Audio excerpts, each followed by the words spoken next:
Oregon gives James Franklin another big game loss. Is it ever going to happen for the Nittany Lions? We look back at week 5, make our picks for week 6 on today's Locked On Big Ten Squad. You're talking ball with the Big Ten Squad, sponsored by Game Time. From USC to Ohio State, from Michigan to Oregon, from Nebraska to Washington, it's the local experts of the Locked On Podcast Network bringing you scoops, breakdowns, and the most comprehensive preview of the upcoming Big Ten weekend. No hurt feelings and thin skin allowed.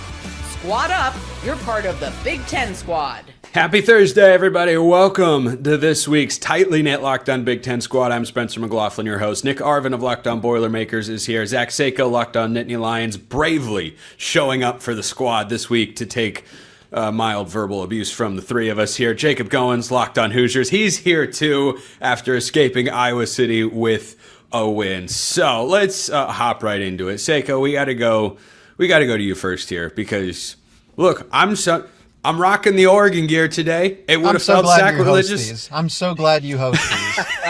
I think everybody is, I think everybody's really happy that I host these now and that Craig just doesn't for some reason. So I think that for Penn State to have been in a position where I picked them to win this game, where just about everybody else did, not everybody, there are plenty of Oregon fans out there. Us experts. Yeah, exactly. Joel Klatt and Josh Pate and all, ESPN, everybody. The ESPN. It was Penn State because on paper it was, and It was paper. It was just where do you go from here with James Franklin, Sako?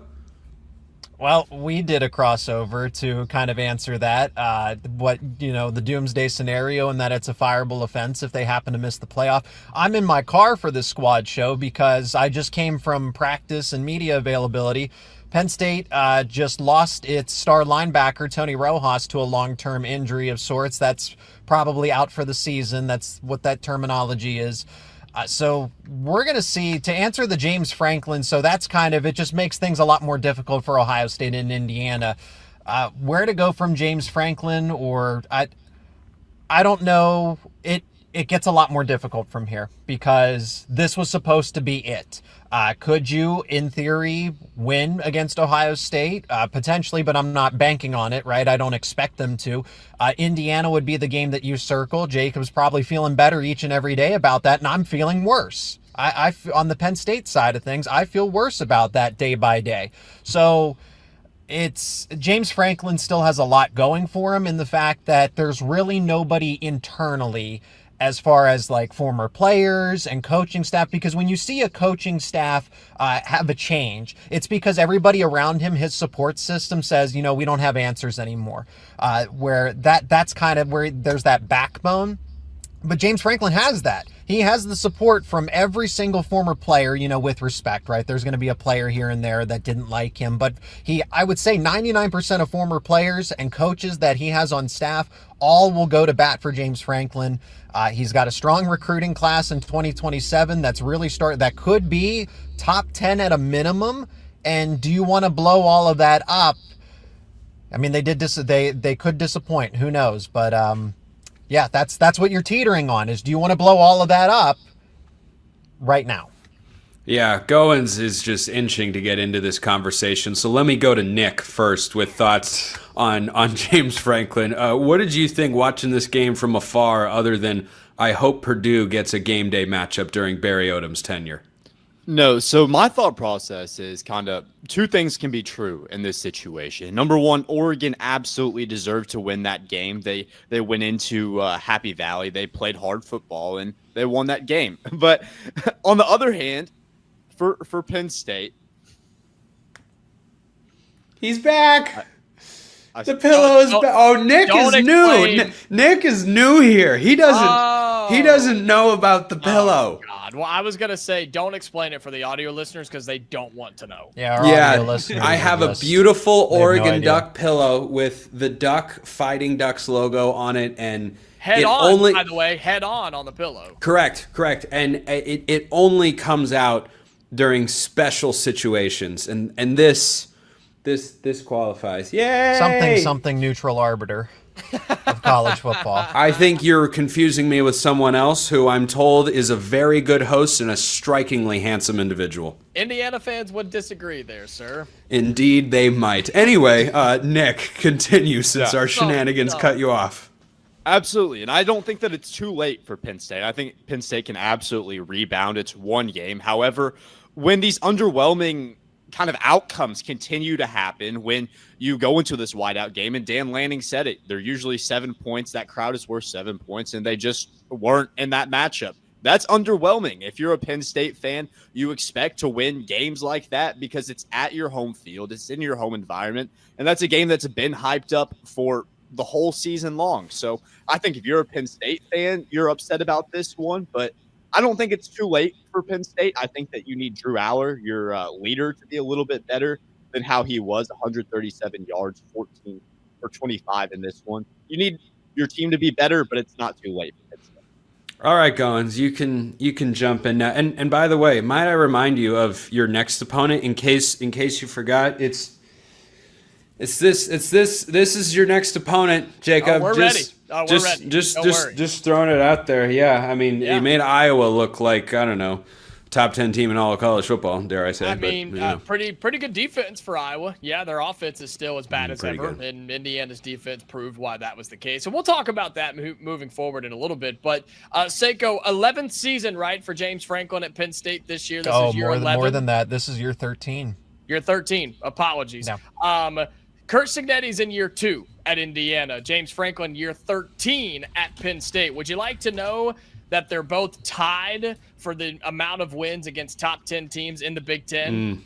Do you want me to sign out? Do you want me to just sign off early? Hey, Seiko, by the way, it's year 12. Actually. Oh my goodness, it is year 12. Yes, it is. It's been so long they just can't keep track anymore. They're so miserable in Happy Valley, they just can't keep track of. It is Sad Valley at the moment. Sad Valley, indeed. Unhappy Valley. Unhappy Valley. Unhappy yes, Valley. Think about that, and I wish there were more people here to react to that amazing stat. But Curt Cignetti in year 2 at Indiana and James Franklin in year 12 at Penn State have the same amount of wins against top 10 teams in the Big Ten, and it's just 1. It's unacceptable for James Franklin at this point. In my case is, if it's not going to happen now, which was the motto going into the season, Seiko, right? If it's not now, it's never. And if you can't win that game when you had every opportunity to do it and you waited 3.5 quarters to, wake up offensively, then it's never going to happen for him there at Happy Valley. And I hate that because I think he's a good coach and a good dude, but it's over, man. It's over, in my opinion. It's time to really start having those conversations and move on and find somebody that can win those games. I'm going to extend an olive branch here to the Penn State fans who have definitely consumed my content a time or two in the lead up to this game. Last year, the same thing could have been said for Ryan Day after losing twice in the regular season, right? Maybe not the Oregon game because it was on the road and like that's a tough place to go into and win. But when they lost to Michigan, what was the narrative? He's got to go. The Tennessee game was his job. Yeah, he was. And I think James Franklin's going to be in that sort of position at some point this year where you're going to look at it and go, Indiana's the job game. Maybe. Wow. I think that's totally fair because if you can't beat Indiana, that's at home, right? Yeah. Yeah, if you can't beat Indiana at home, how are you beating Ohio State on the road? It's gonna be a circumstantial thing, though, right? Like I said, I just came here to report that there's a long-term injury to a key star player. You don't know what your roster is going to look like, so. Again, I don't want to speak that into existence, but circumstantially speaking, if, Indiana comes in with its, most of its full roster, Penn State, same thing. If there are dramatic changes, then, okay, you need the context, you need the nuance there. But yeah, Penn State's favored, right? If Penn State's going to be favored again, the expectation is, hey, you can go 10-2 because they still make the playoff if they lose to Oregon and Ohio State. They don't make the playoff if they lose to Indiana. And Spencer, you took the hardline stance and said that's a fireable offense. It is, and that they should just move on from him from then and there, because you did get all the resources going into the season. You got the buy-in, the amount of NIL and the amount of coordinating that it took to retain this roster, and then to go and get Jim Knowles because the excuse was, well, we don't have enough. We don't have enough. We don't have the right coordinator. We don't have the right coordinators. We weren't able to retain our players, right? There was always that. It was just, we're missing one piece. And then this time, what I said on my show all season was, or off season was, they don't have that missing piece. Okay, so then what is it this time? Yeah, I think that's a great way to put it. Is like, if this is the best shot that he's had, and if he doesn't turn it around, I don't know how you can feel optimistic about going for it. It's not like he's only been given 2 or 3 years. It's over a decade at this point. More from week 5, beyond what happened in this game. Goins, what almost happened in Iowa City? We'll talk about that. Ohio State gets it done at Washington. That is all still to come on the Locked On Big Ten Squad.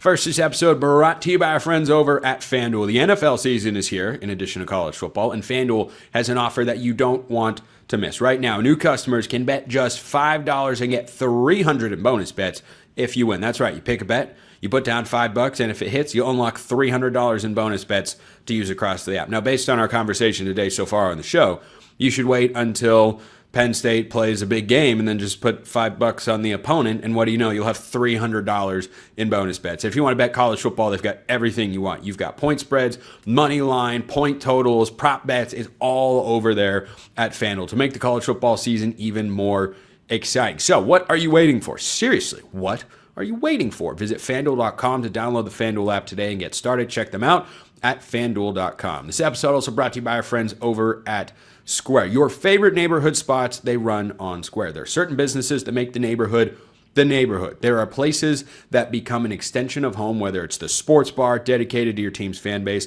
the spot with the best wings in town for game day, or that beloved local chain that's been rooted in your community for years. When these places thrive, the whole neighborhood thrives. And these places are thriving because of Square. You've probably used Square.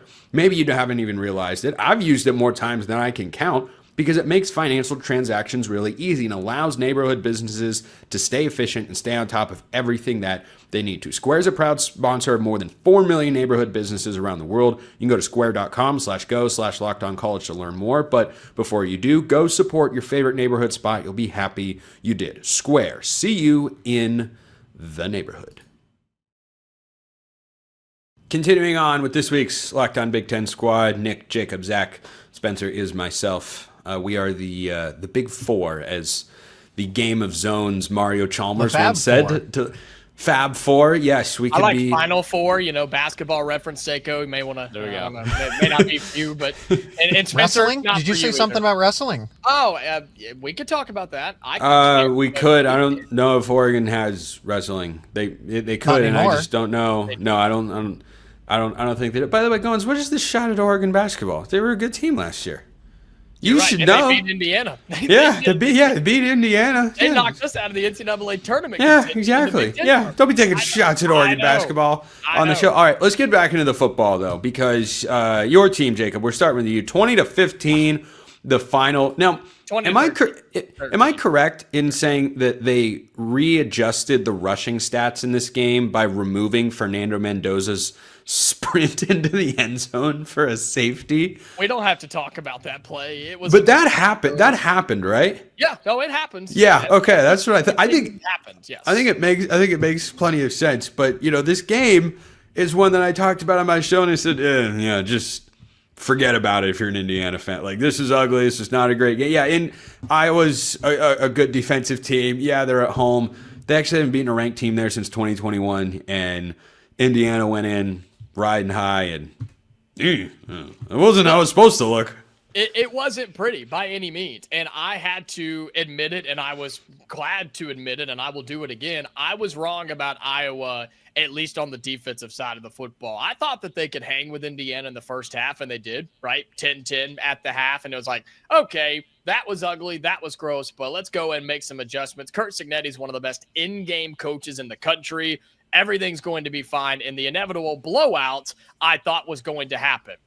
And it simply didn't. Man, Iowa pushed around Indiana's offensive line, which is really unfortunate because there are P4 guys from other schools on that line that you brought in through the transfer portal, and they just got bullied. Indiana couldn't run the ball. Mendoza was running for his life, had to pick up some yards with his legs, threw his first interception of the season, did the at-time Heisman favorite, and has since dropped because of it. But then Oh, really? He's second in the Heisman favorite? Oh, who's he behind? That's all right. Give it time. It's okay. Any idea? Ryan Brown of Purdue. Drew Aller? Is Drew Aller up there? Yeah, Purdue. That's funny. But no, Fernando Mendoza throws his first interception. Iowa's got the ball. They're driving, and it was, oh no, this is about to happen. This is about to happen. The thing that we said there was no way it could. Iowa misses a field goal. Mendoza's driving down, gets popped in the mouth, but it doesn't matter. He delivers a dart to one of the best receivers in the Big Ten, Elijah Surratt. He runs it all the way home, and Indiana gets out of Iowa.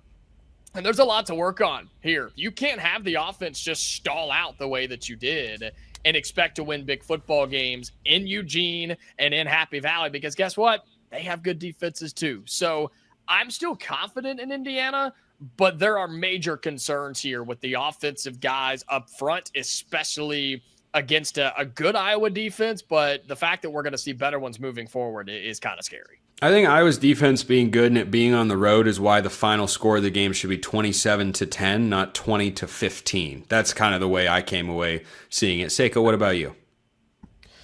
Yeah, I mean, could you borrow any points from the Illinois game? I think that's where you used all of them. You emptied the cabinet to make a statement against Illinois, which is fine, but you didn't carry anything over to Iowa. Look, Iowa's going to be your traditional. They're scrappy all the time.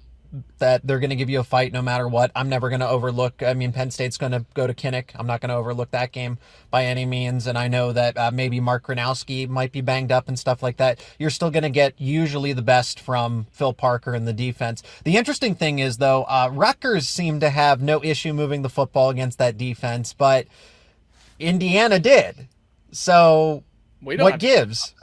Yeah. No, it's usually a game plan, coaching thing, player motivation. But Indiana's defense looked incredible, guys. You had guys like Aiden Fisher, Michael Kamara. Oh yeah, against Iowa's offense, that's difficult, man. It's hard to look good against. They might have the Joe Moore Award winner at offensive line, though. They could, but Seiko, can I commend your sicko knowledge of college football that you were tuned in to what was, I believe, a Friday night game in Piscataway between Rutgers and Iowa. I love that you just pulled that out. Right there. Nick, absolutely. I know you're newer to the network. Get to that level of desire to watch this sport. There are Big Ten counterparts. Why shouldn't I watch a Big Ten game? I love it. That's Kirk Ciarrocca used to coach at Penn State. Why would I not watch that game? I and think they play Iowa. Penn State plays Iowa. By the way, can anyone tell me the score of the Rutgers game from this past week? Nope. No. They lost but covered they did lose. Against Minnesota, 31-28. On the road. UCLA's 0-5. By the way, quick poll before I ask Nick about Indiana, and then we get to Illinois, USC. Is UCLA winning a game this year? They might not, to be honest. Do they have another non-con game on that schedule, or do they play them all? Let me pull up their schedule here real quick. Why is this up for debate? Why are we wasting time on Penn State, Michigan State, because I said so. Penn State, Michigan State, Maryland, Indiana, Nebraska, Ohio State, Washington, USC. Oh my gosh, UCLA's going 0-12. Nope, they're not winning another one. Can I have 30? Can I have those 30 seconds back? Yeah, no, you cannot. But anyway, Nick, closing thought on Indiana, and then you can lead us right into discussion about a team that you've seen this year in USC, who lost another close game to a ranked opponent in Illinois. Yeah, so for Indiana, Purdue's on a bye week. I have to hate watch the Hoosiers, but this is going to sound surprising for me, but I have to stick up for Indiana in this circumstance, because against Illinois, that team, they blew out the Illini, and an Illini team that I thought was going to be pretty good. Definitely give Indiana a fight. They just killed them at home in that matchup. So going into this week, what's the expectation? Well, I thought that USC would show a similar fight against Illinois. I thought that Indiana would show a similar fight against Iowa, and it just goes to show that any week, Big Ten games are hard to win. And for Indiana, I feel like we're having a different conversation if you somehow lose that game against Iowa, but you don't lose that game. So I don't feel like it's the end of the world. You don't have your best showing, but defensively you did enough. You kept Iowa to a low enough score that you were able to pull it out. Stick with your identity. If you're a Hoosiers fan, I don't think that team really has much to worry about at that point. And then do you want me to go ahead and hit on Yeah, Illinois? go ahead and go right into USC, because Lincoln Riley did it again. Talk about UCLA. Just mention UCLA. Snatch defeat. Northwestern, if you want. I mean, yeah, let's win a Big Ten game. See, but yeah, they did. I expected them to. I think we all kind of expected them. Yeah, but Nick, USC snatched defeat from the jaws of victory again. Mekhi Lemon was unguardable, and yet they still lost. Yeah, so for me, like I said, I thought USC was going to beat Illinois. I didn't really know where Illinois would be. And from a Purdue perspective, Purdue, they face off against USC earlier in the season, and Purdue, they face off against Illinois this Saturday. So for me, it felt like this game was a bit of a measuring stick as to where this Illinois team is, because, I mean, you beat Duke, but coming off a loss 60 to whatever against Indiana, I mean, we don't yes, I apologize. We don't really know how good that Illinois team is. And then against USC, they go into that one, and Luke Altmaier, he outplayed Jade Mayava, and they get the win. So it really it goes to say that this team, they played terribly against Indiana. They're able to bounce back. For Illinois, I still feel like there's a question mark on that team. Going up against Purdue this week, they opened up as only a touchdown favorite. So they certainly aren't given the respect that they were before Indiana. We'll have to see if they're able to earn that back. Yeah, and I don't think it was so much Altmaier outplayed Jaden Mayava, who was brilliant in this game. I think he just outplayed the USC defense, which, frankly, was the side of the ball we had fewer questions about. I mean, as of last year, it kind of was. I wish Mark Culkin was here to offer insight. We adjusted the time for him, and that didn't result in him appearing anyway. But anyway, Seiko, your takeaway from you can go. I'll give you the option here, Seiko. Dealer's choice: Illinois, USC, or Ohio State, Washington. Well, let's take Ohio State, Washington, because we just spent time on USC. Go for it. Go for it. Yeah, Ohio State. I mean, that was supposed to be an upset watch, and Jacob, you and I talked about it in a crossover episode that we're not going to fall for this, right? Washington's not good enough to, even if that is at home, they're not even close to Ohio State's level. And not 24-6. I have question marks about Ohio State's offense not being able to score more points. But I said Matt Patricia is going to be able to run circles around Damon Williams and whatever Jed Fish try to coach up and scheme up. This is going to be easy. Ohio State's never going to get into another true chess match until the Penn State game, unless Jacob. I'm missing something. Yeah, I'm kind of there. I mean, I think that's a very underrated win for Ohio State. I think not enough people are talking about the idea that they went out to Husky Stadium and pretty much manhandled that game. And I know it was easy for them. It was close in the second half, but it wasn't if you watch that game. And so that will be a win Ohio State looks back on and college football looks back on, because I think Washington's going to continue to win football games from here on out. That's an underrated win for the Buckeyes. So we don't say that very often about Ohio State. Washington has to go to Maryland on the road this week. I wouldn't overlook that game if I were Washington. I'm just going to throw that one out there. Why don't we talk about it? You know what? We will. And every other game the Big Ten is playing this week. More to come on this week's Locked On Big Ten Squad. First, this episode brought to you by our friends at Mazda. Mazda crafts cars for those who do more than simply move. Kind of like your favorite players on your favorite teams. They're doing more than just playing a game or getting some yards. They're moving the team forward. Mazda moves the car game forward. Mazda delivers confidence with every ride, with more IHS Top Safety Pick awards than anyone else as of August 2025. You can feel the Japanese craftsmanship in every detail, from the metallic accents to available Nappa leather upholstery. You can make everyday drives feel like anything but. Why be boring? Why be ordinary? Why be Fernando Mendoza when you could be Dante Moore? I mean, goodness gracious, that's not even a close discussion. Jacob is just seething backstage at that particular comment. But from smooth handling to intuitive controls, with all-wheel drive in every crossover SUV, you can drive with confidence through almost any season. Like the players of your favorite team, Mazda sweats every detail. Because when you make every detail and every move count, impossible becomes irrelevant. Mazda, move and be moved. This episode also brought to you by our friends over at Game Time. College football is back. I love it. You love it. We all love it. And the tailgates, the rivalries, the energy in the stands, there's nothing like it. There's nothing like it. If you want to experience that in person, Game Time is the way to go. And you don't want to go through a battle just to get to the games. Endless queues, hidden fees, prices jumping at checkout. That's why you should use Game Time, the app that gives the advantage back to fans. It's the easiest way to score last-minute tickets at the best prices with no surprise fees. What you see is what you pay. That's my favorite part about it. You don't get slapped with more at the end. It just bugs the crap out of me, and Game Time is not about that. Take the guesswork out of buying college football tickets with Game Time. Download the Game Time app, create an account, and use code LOCKEDONCollege for $20 off your first purchase. Terms apply. Again, that's promo code LOCKEDONCOLLEGE for $20 off. Swipe, tap, ticket, go. Download Game Time today.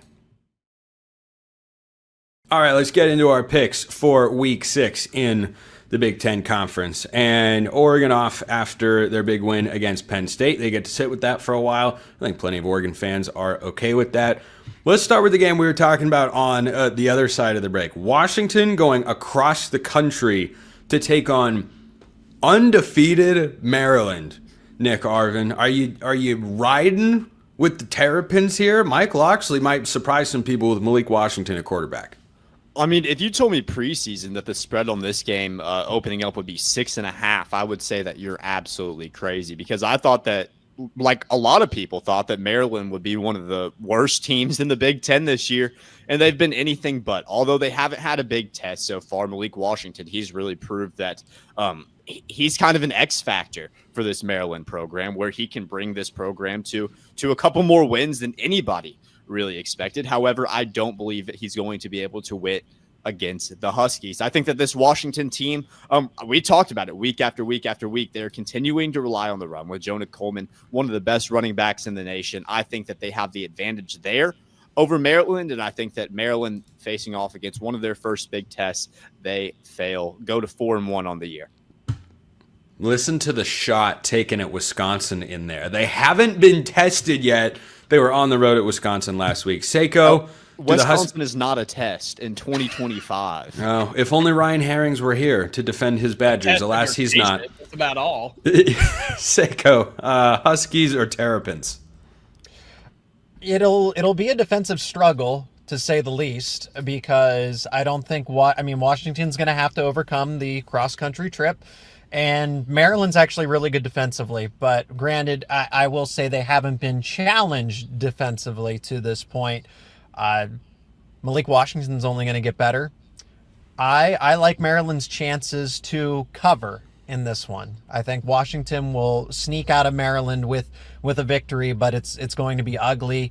Let's go 24-20 Washington. That's called Seiko's Superdog selection of the week, is Terrapins plus 6.5 per our friends at FanDuel. Goins, Terrapins or Huskies, better matchup on the field than a mascot battle off the field. I think the Huskies win in that one. What about the game?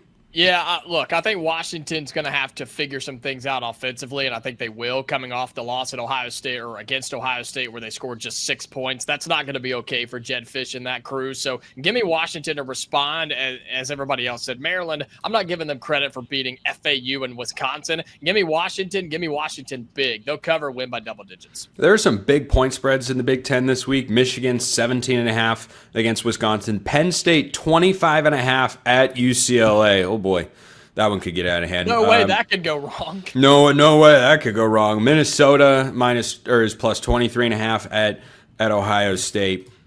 Does anybody have a stunner of all stunners in there, or can we move to the more exciting matchups?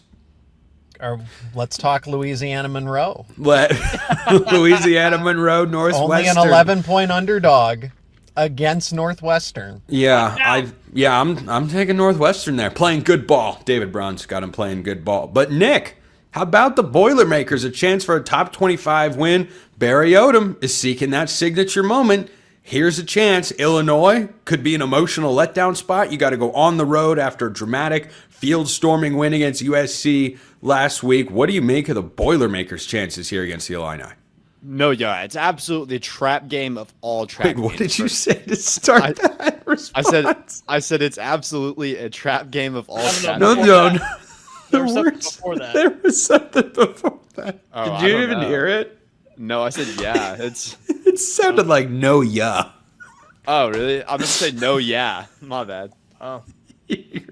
Hey, don't let him. Hey, Nick, don't let him pick on you, bro. Don't. Look, Spencer Oregon wins one big game, and he acts like he's just. Oregon's not even going to win this week, and he's talking smack. Yeah, I mean, literally. They're not going to lose either. Yeah. Yay. Go ahead, Yay. Nick, and look at me sticking up for the Purdue guy. You know it's bad when I have to speak up for Purdue. You were laughing too, Jacob. Yeah, and I changed my mind, Spencer. So as I was saying, this is the ultimate trap game for Illinois. You come off a win against USC, like you said, Spencer, a very emotional victory in that one, and then going into next week after Purdue, you face off against the Buckeyes in Columbus. That's one that I'm not necessarily saying that they are doing it, but it would be easy for a team to go into West Lafayette and still have the mindset we're looking forward to this big matchup in Columbus this next week. That is definitely a possibility. And for people, if you think back to last year, this Illinois versus Purdue game was one of the only games that was really watchable from a Purdue fan perspective. That one was 49-50 in overtime. Ryan Brown's first game as a Purdue Boilermaker. He jumps in, throws for almost 300 yards, over 100 yards rushing. There's definitely the possibility for Purdue to come into this one for there to be a similar shootout as there was to last year. I do expect that to happen. I just don't know if Purdue is quite yet ready to get that win of that magnitude. I think that they definitely have some winnable games in the month of October. I don't know if this is one of them. I do think that they stay in this one. I have it at 42-35, Illinois. Whoa. Arvin's hitting the over there. Yeah. With Illinois, Purdue. Seiko, you like Purdue's upset chances? Not really, no. No. I think that's a well-coached team, but Illinois is. I mean, Illinois still. Let's not forget that they did return as much talent as they did. Are they? I mean, I guess I don't know the injury report off the top of my head. I imagine they're a little healthier since the Indiana game. I mean, they beat USC, right? That's gotta count for something. So I'm gonna take Illinois. Yeah, maybe Purdue covers backdoor, but I'm not really concerned about them. Let's not forget that Purdue ran the coolest play of the college football season that didn't get called back. USC's was called back against Illinois, which is a travesty because it was incredible. But Purdue's was not. The handoff quarterback swing is electric stuff. I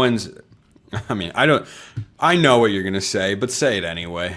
Illinois by 1,000,000. Yep. Yeah. All right. That tracks. Real quick, rapid fire, because this is kind of a sneaky fun game. Michigan State at Nebraska. Anybody think the Spartans can pull it off in Lincoln? No. Points. That's your points game. Yes. The moral victory. That kind of worth something for. I wish Sheehan was here. Maybe we'll get him next week. Nick Arvin, Locked On Purdue. Zach Seiko, Locked On Nittany Lions. Jacob Goins, Locked On Hoosiers. I'm Spencer McLaughlin from Locked On All Over the Place. That is it for this week's Locked On Big Ten Squad. We'll see you next time. And until then, hope you all have a wonderful rest of your day.